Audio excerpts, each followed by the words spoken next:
একটা জিনিস, যুব সমাজ খেলাধুলার মাধ্যমে বাঁচতে হয়, মাদক থেকে সবাই দূরে থাকবে, খেলাধুলা করলে মাদক থেকে অবশ্যই দূরে থাকবে, ঠিক আছে। আমরা চাই আমাদের যুব সমাজটা খেলাধুলার মধ্যেই যেন সবাই থাকে, ঠিক আছে। মাদক থেকে যেন সবাই দূরে থাকে, মাদককে আমরা না বলি। এবং এই মাদক আমাদের সমাজের জন্য একটা দুর্বিষহ।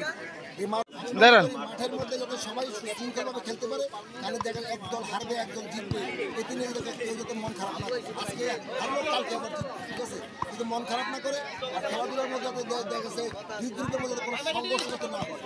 নবদিগন্ত তরুণ সংঘের উদ্যোগে মরহুম ইউসুফ আলী সরকার স্মৃতি ফুটবল টুর্নামেন্ট 2024-এর শুভ উদ্বোধন অনুষ্ঠিত জাঁকজমকপূর্ণভাবে নারায়ণগঞ্জ সদর উপজেলার কুতুবপুর ইউনিয়নের দৌলতপুর মাঠে 22 নভেম্বর শুক্রবার বিকেলে টুর্নামেন্টের শুভ উদ্বোধন ও প্রথম ম্যাচটি অনুষ্ঠিত হয়।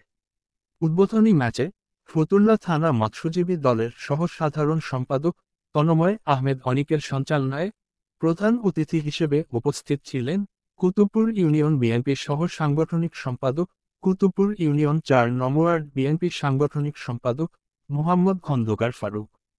এ সময় উপস্থিত ছিলেন নারায়ণগঞ্জ জেলা মৎস্যজীবী দলের প্রচার সম্পাদক মোহাম্মদ শাকিল আহমেদ সোহাগ, কুতুবপুর ইউনিয়ন 4 নং ওয়ার্ড যুব দলের সহ-সভাপতি মোহাম্মদ আক্তার মাহমুদ, 4 নং ওয়ার্ড বিএনপি ক্রীড়া সম্পাদক আমিন মিয়া, ফতুল্লা থানা ছাত্রদল নেতা খোকা, কুতুবপুর ইউনিয়ন মৎস্যজীবী দল নেতা সালাউদ্দিন সহ অন্যান্যরা।